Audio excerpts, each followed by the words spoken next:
Welcome to You Belong in the C-Suite podcast. You are ambitious in life and in your career, but something is missing. You want to bring more of your passion to what you do. Because let's be honest, you pour a ton into your work, and it needs to mean more. I'm your host, Laura Eigel. I'm a mom, wife, PhD, coach, advocate, introvert, and indoor rowing fanatic. I'm passionate about living a life that's in line with my values. We'll give you the actionable tips and tools you need to lead with your values, make a difference, and have career success. The world needs more diversity and authenticity in the top jobs at organizations. Your leadership belongs there. You belong in the C-Suite.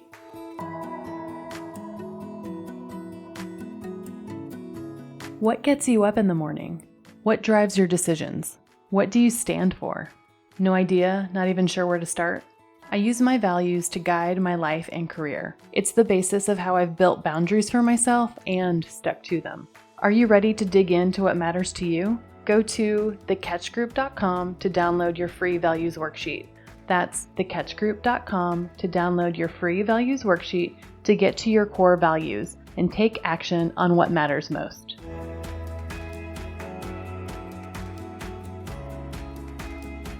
Welcome to this week's episode of the You Belong in the C-Suite podcast.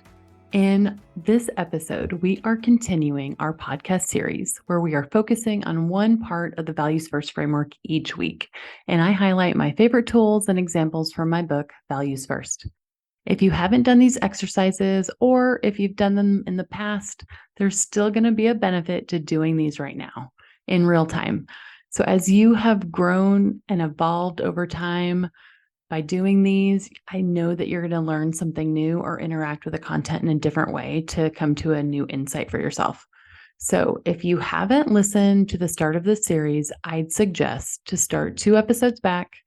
In the first episode, we highlighted the steps of the Values First framework and focused on that first step, identifying and clarifying our values. And in last week's episode, we focused on the second step of the Values First framework, which is audit time. I walked through why intentionally checking in on your values is so important by increasing that frequency of checking in on them and the benefits of it with the exercise of values check-in. And in today's episode, we are talking about the most popular topic by far associated with the Values First framework, which is the third step of the framework. And it represents the L in the acronym. And the L stands for life boundaries. And so why is this the most popular topic? I think it's because it's just so hard to do. Because we aspire to have boundaries. We know that they're a good thing, but it is hard to keep doing them consistently. So even though I teach you how to build boundaries, I will be the first one to admit and to tell you that I can't always keep a boundary. It is something that you really have to practice, and I'm definitely not perfect at it, but I have made tremendous progress over the last few years for my own boundaries. Earlier this week, I facilitated the Values First leader workshop and certification at a company, and we focused on some of the tools from the Values First framework, including the 3-step framework of building a boundary. So the leaders in the room that I talked to, they talk about how they didn't want to get to burnout and why building boundaries was so important for them. They wanted to be available for their teams. They wanted to be able to do the strategic work that was important to them. They wanted to sustain their energy over time because they knew that they're just never going to finish all the to-dos by the end of the day, right? They want to be healthy, to spend time with their families and friends.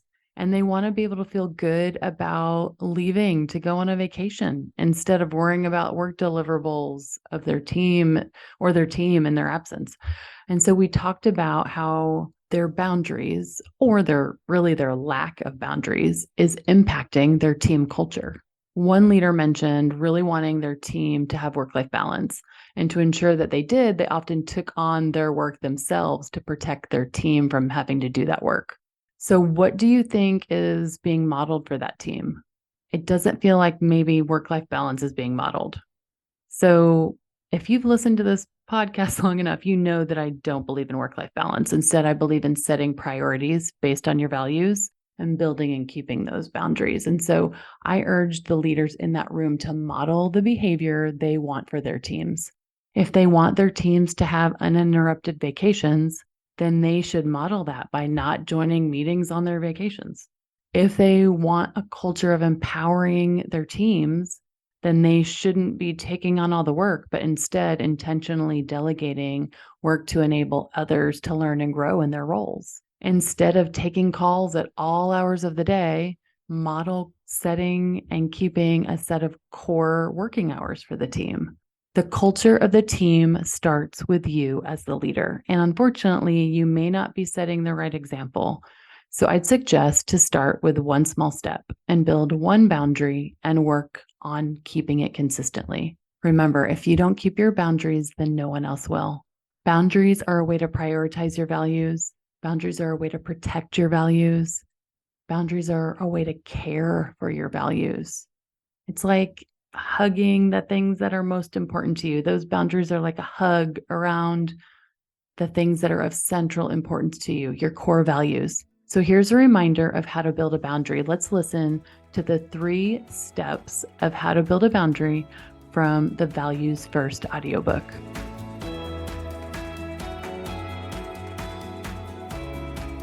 Three steps to boundary setting. Values of family, friendship, self-care, or health show up for almost every coaching client I've worked with. Unsurprisingly, these values are often accompanied by feelings of unhappiness or anxiety. They are areas of life that are important but aren't getting prioritized within the schedules of busy executives, parents, and caregivers. What is holding you back from holding space for yourself? When I ask the women that I coach, the answer that I get most often is work priorities. That makes sense, as we spend most of our waking time at work, right? Many Americans work many more hours than the old school 9 to 5. Did people ever really work 9 to 5? Was that ever really a thing? Many work 50 plus hours a week and some much more. That doesn't include commute time checking in on email when you're at home, and other small fires you put out. I'm not going to tell you that I have work-life balance. I don't think that's a thing. I was at a women's conference where speaker Crystal Washington said, "The only people who have work-life balance are work-life balance consultants." It got a laugh from the room filled with over 500 women. I've found that when I live my life based on my values and create strong, value-driven boundaries, I have a values-driven life. How do I prioritize those boundaries and structure my days? You guessed it, through my values. You need to go back to that foundation, your values, to ensure that you actually hold space for your own boundaries. Preserve time and preserve your priorities by holding space for yourself. The epitome of self-value and worth is holding space for your own boundaries. Early in my career, I put in a ton of hours. I, like many new graduates, wanted to prove myself. One of my values is achievement, so I like to drive for results and show impact and get things done. In my early career, I prioritized my value of achievement over others, which meant working too many hours. And that was appropriate in that season of my life for my goals and values. As my family grew, my value of quality time with them became more and more important to me. In my early mid-career, I was working in a big corporate office in which FaceTime was particularly emphasized. I had an hour-long commute each day from the house to the office. Living further away from my office was our choice since it was closer to my husband's job. But that meant I would get home after 6 p.m. and have a limited amount of time to spend with the baby before we put him to bed. On days when I could, I started leaving the office early to avoid traffic. Early meant 4:30 p.m., and I would always feel like I had to stealthily leave, making sure to avoid the side of the hallway that had all the executive offices on it. I didn't want senior leaders seeing me leave the office at 4:30 p.m. because I was afraid that they would think I was skipping out or that I wasn't committed to my work. So I would walk quickly on the other side of the hall, avoid eye contact or any lingering conversations with colleagues as I briskly left. After exiting the building, it was still a bit of a walk to get to my car in the parking lot. Unavoidably, I'd run into people that were coming into the building as I was leaving for the day. I'd often get passive-aggressive comments like, "Leaving so soon?" or "Already done for the day?" But on these days, I would get home in record time. It was glorious. I got to spend more quality time at home with my family, which is what I valued more than anything. I would catch up on email in the evenings. This is an example of the split shift, working after the kids go to bed. Many working parents, especially mothers, do this. It helped me so much that I took action to make it my daily reality. Here's how. 1. Talk to my manager. I decided to have a conversation with him to see if this was a schedule I could have more frequently. When I say more frequently, I mean that's the new schedule I wanted every day, to be able to leave between 4 and 4:30 p.m. We talked about it, and he was very supportive. Hooray! 2. I followed through consistently. The next thing I needed to do was actually follow my new schedule. It feels like it would be easy to do, but wanting and doing are sometimes very different things. There were days that I needed to get that last thing done. You know, that last thing on your list that you think will take 5 minutes, but when you look at the time, at least 20 minutes has vanished? I had to not do that last thing sometimes, not have that hallway chat with a friend I wanted to catch up with, or not spend another 15 minutes responding to emails. Because it was tied to my value of family, it was easier for me to make those decisions day in and day out.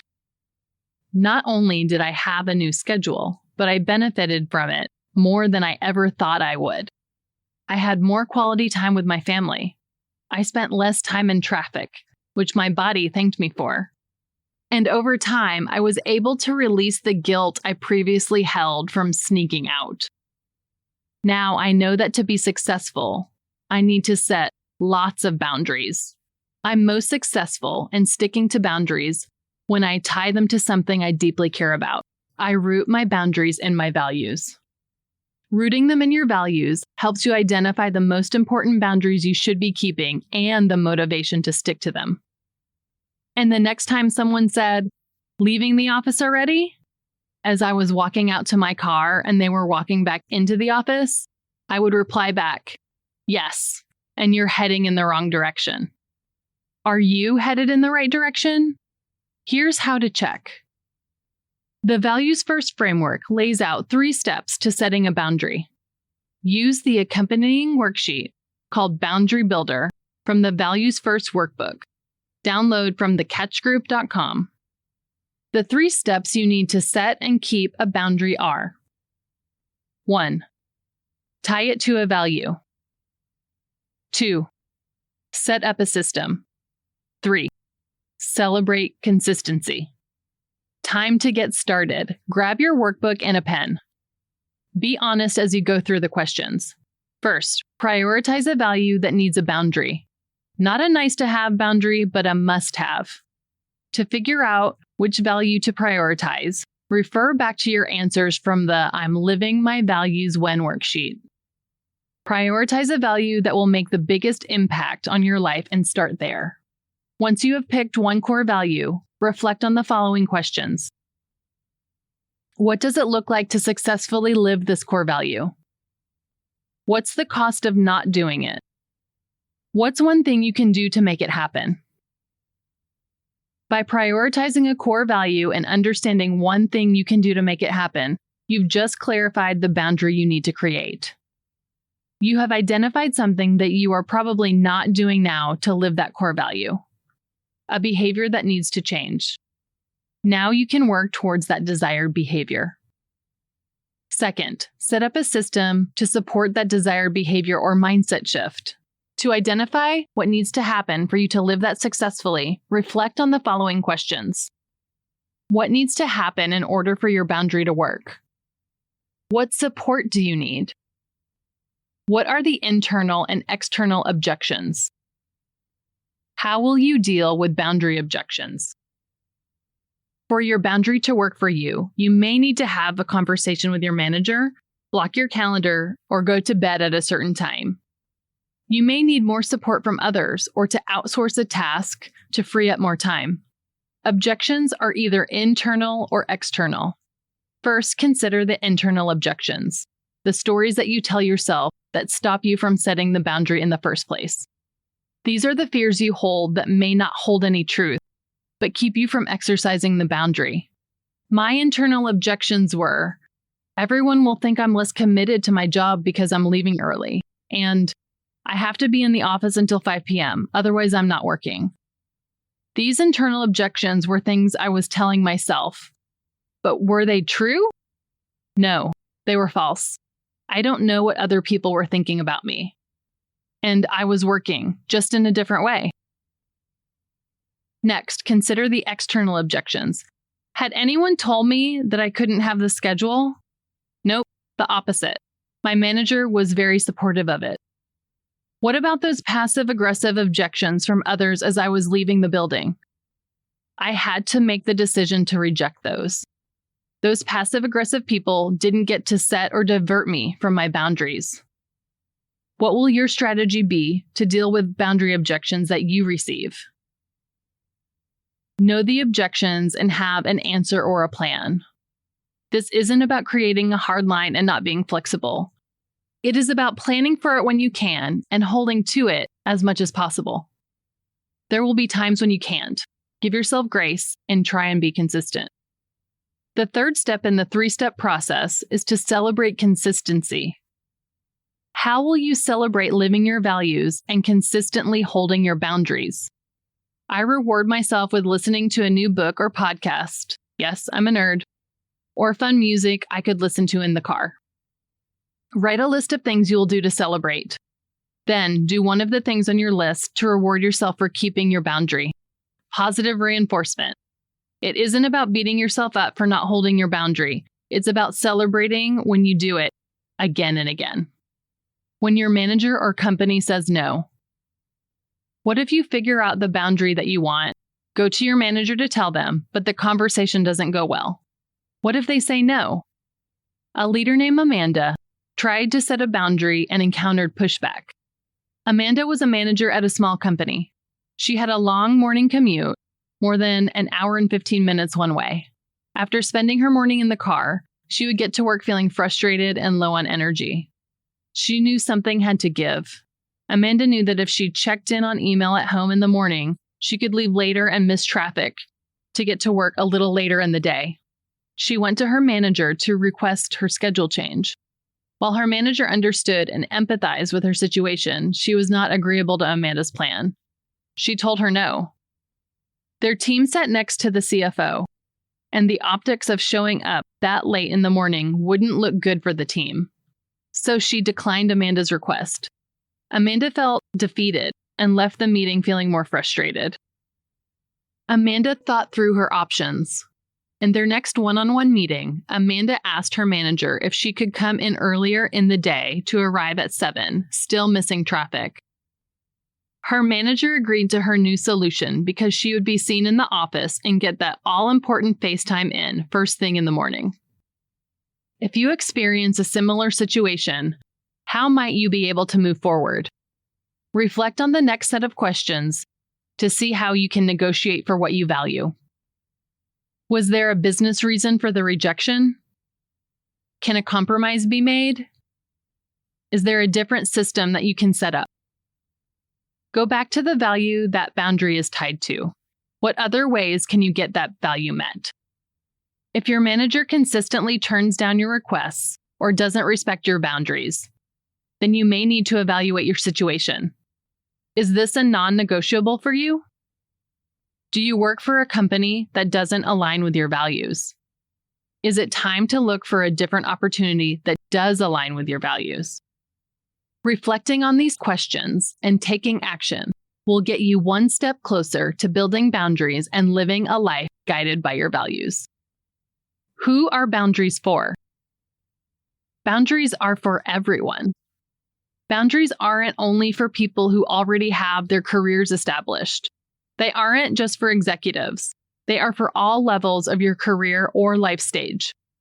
The earlier you start, the easier it will be to establish a routine and expectation of boundaries in your life. You can create boundaries if you work in an achievement-driven or competitive company culture, are single or have a family, have a supportive boss or a jerk for a boss, support a leader in a big leadership position, don't have a team, are out of the workforce, are a student, are a leader of a team, work in a top leadership position.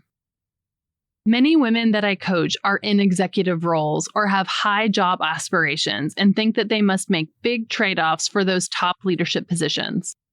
While most of us may have to make some trade-offs, sometimes it feels like they have to give away their souls for a big job. It isn't work-life balance. It is setting priorities based on your values. You can have a big job, a big impact, and big boundaries.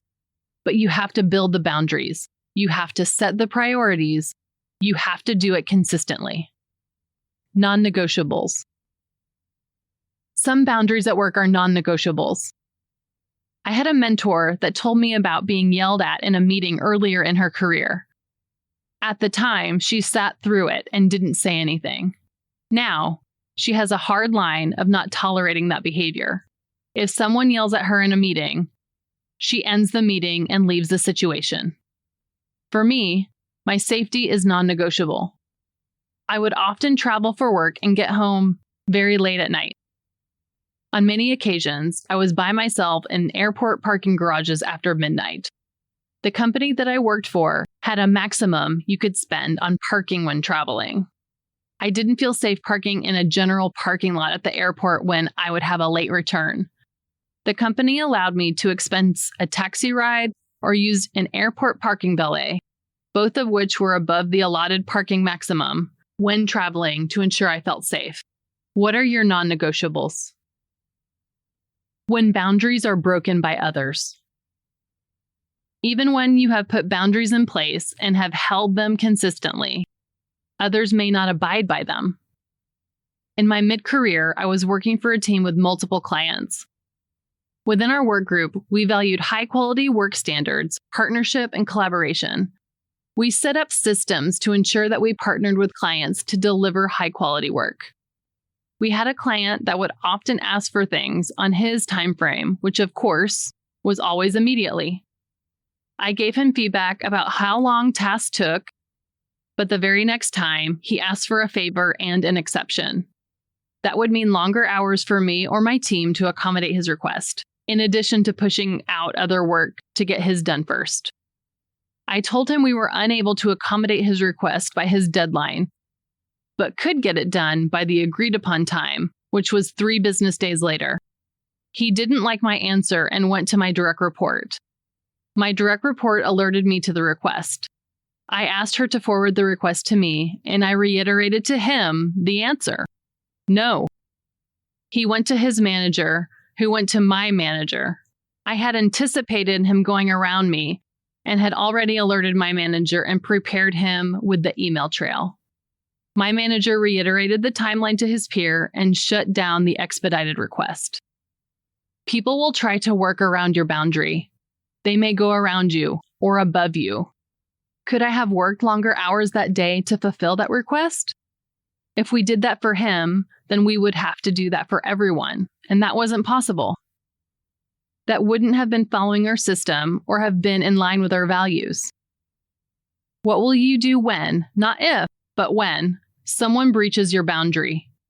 Here are a few tactics you can use. Plan for someone overstepping or breaching your boundary. What will you tell the person that overstepped?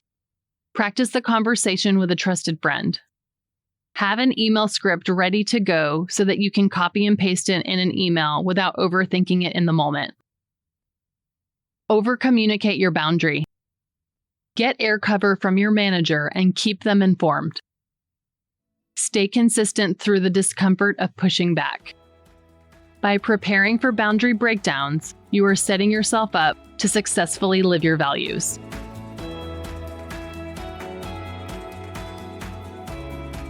Now that you have the 3-step method, I want you to take action and download the Values First workbook at thecatchgroup.com/valuesfirst to get the boundary worksheet and track your progress on boundary building. Then I want you to talk to someone about it. Chat with a friend, a peer, a mentor. Believe me, boundaries are a popular topic for a reason. Lots of people want to do them well, but we all need support from others. Download the Values First book discussion guide on our website or in the show notes to dig more into this topic even further. This would be a great thing to chat with about your team, to give them the tools that they need to build boundaries for themselves. And I can't wait for you to tune in next week when we continue our podcast series with the next step in the Values First framework, uplifting others. Remember, your leadership belongs here. You belong in the C-suite.